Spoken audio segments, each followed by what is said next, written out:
I'm Zeze, and I've been living out of my car for almost the past year with my cat, Cat, who's hiding right now.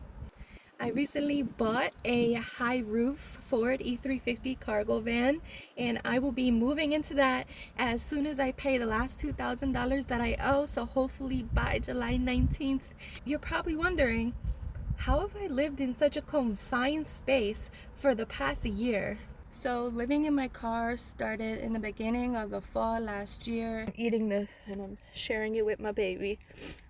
And so I got into an argument. I put a bunch of bags in my car and I drove my animals up to my best friend's house. Then I went to work the next day. And then I realized my cat was not gonna be happy at my best friend's house. So when I put her in my car, she just loved it, automatically loved it. The concept is to live out of your car, but for me, I already didn't have everything I wanted in here. I have a lot of hobbies. I like doing nails, having my hair done, my makeup. I like doing my own tattoos, drawing, painting, making music. You name it, if it's artsy, I want to do it. All that stuff already couldn't fit in here, so I'm already feeling like I'm lacking and have an empty piece of me. My first night, I had 2 blankets and a pillow, and I just laid in the back seat. And I'm 5'3", and I couldn't exactly spread out. I made it work until I got a paycheck. The flooring was maybe $5. It was pill and stick. I did buy a drill. The drill was Black & Decker, so it was like $35 or less. I drilled that out. I have a video of me trying to use the jigsaw. I was using the jigsaw and I was using it like upside down, because it looks like it goes upside down, but it actually doesn't cut that way. I eventually got it right. My first night sleeping in my car, my first week actually, I was freezing, and it was not even winter yet. Like, it wasn't even snow. So I realized what I had to do. I went to Turn 7. It was like a big discount store that was going out of business. I found like a big sleeping bag for camping.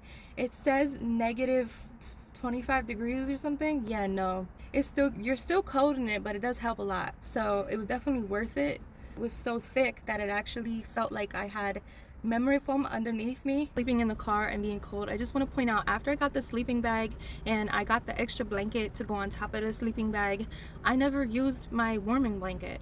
And I think if I did use it, the couple times I did use it, I had it in my cigarette lighter thingy, the plug that you use to charge your phone, and I just had it in there for maybe 10-20 minutes while I went and took a shower at Planet Fitness.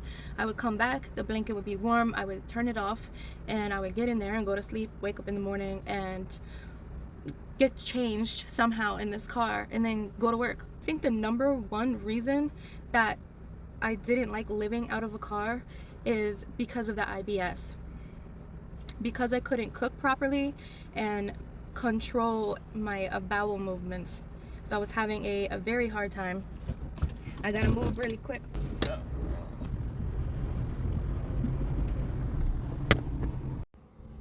IBS stands for irritable bowel syndrome. The causes of it are unknown. Living in a van would be a lot easier dealing with that versus living in a car. And the main reason is because, let me show you.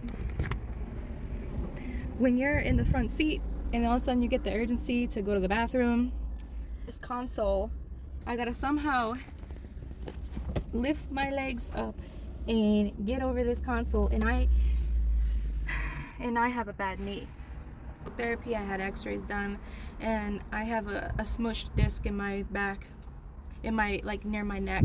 So living in a car is definitely doable, and I would do it all over again if I needed to. But the main thing is, for me, I was starting to get, someone said in the comments, it's called cabin fever. I was getting a little bit of anxiety from being in a confined space for a long time. It's definitely doable. I would say that being in a car, I still recommend it because the good things outweigh the bad. You need to get debt paid off, or if you're just like, F rent, then do it. Living in a car is always a personalized experience. Everyone has their own thing going on. Now, if I didn't have my cat or any animal at all, I would have put a max air fan in the top of here, would have maybe arranged this a little better. I would have kept my fridge in here, put 1 solar panel, put a max air fan, and I would have lived in here comfortable if I didn't have my neck injury and my cat. and have IBS, I could easily make this a full-time livable vehicle and not need anything bigger ever. Couldn't really eat in here because I chose to have my cat in here, leaving me with a lot less space. I was eating fast food. One of the biggest mistakes I made while living in my car was buying out. If you live in your car, please find a way to make your food and have it at your job, in the fridge or in your locker. Have a way to keep your items. Don't be buyout like I did, because I was spending and spending, and then I went over my finances a couple months later and realized I had spent nearly $800 on fast food that month. And not only that, when I did cut back costs, I was still eating out, but I had like a $5 limit, and I still do that till this day. $5 limit if I have to eat out. The problem is, eating out, you're eating fast food, you're not eating real food, and it's all just clogging the arteries, and you're driving all day and working and driving and working. You're not getting as much exercise, and then you're eating like crap on top of it.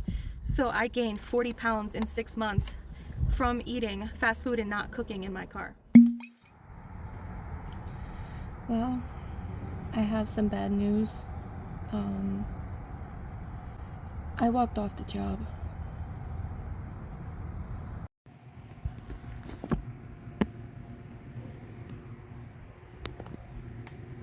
I need to be making like $120 a day doing DoorDash now, because I'll be lucky if I make 100.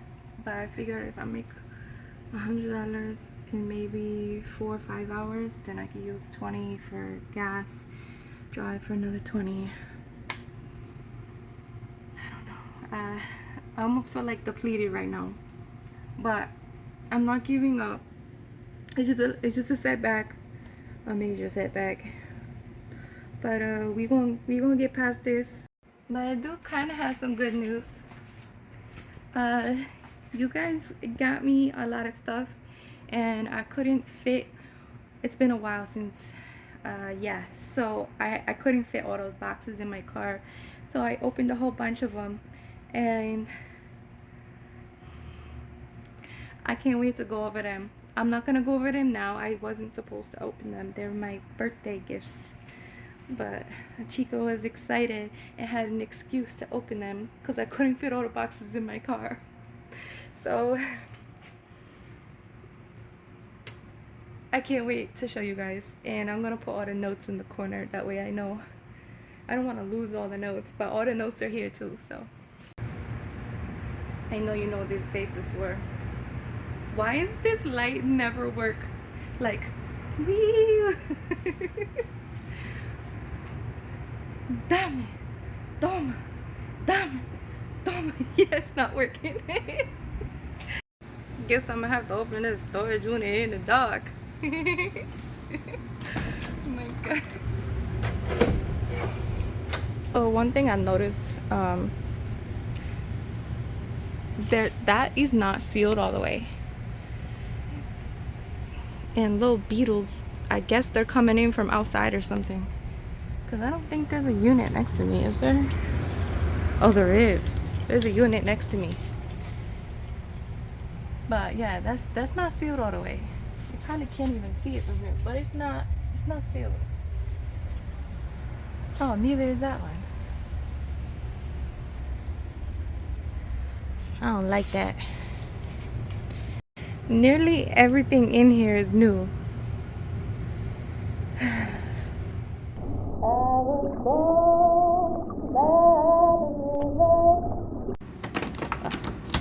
That's stuck.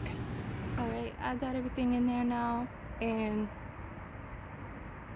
yeah, so I just gotta stay positive with everything. I wanted to be honest with you guys and let you know what had happened with the jobs, that you know exactly what's going on when it's going on. I don't want to leave you guys in the shadow. I'm high hopes for me to get another job, and for me to do DoorDash. I'm gonna try to get as much up as possible, but that is a major setback, so I'm scared I'm not gonna have it by the date. And I desperately want it earlier than the date because I got a nice AC in there, more space. I wanted to cook more, this, that, and the third. The list goes on. But I don't know. Wish me luck. Let me know you got this far in the video by sending me that black heart. Love you guys. See you soon.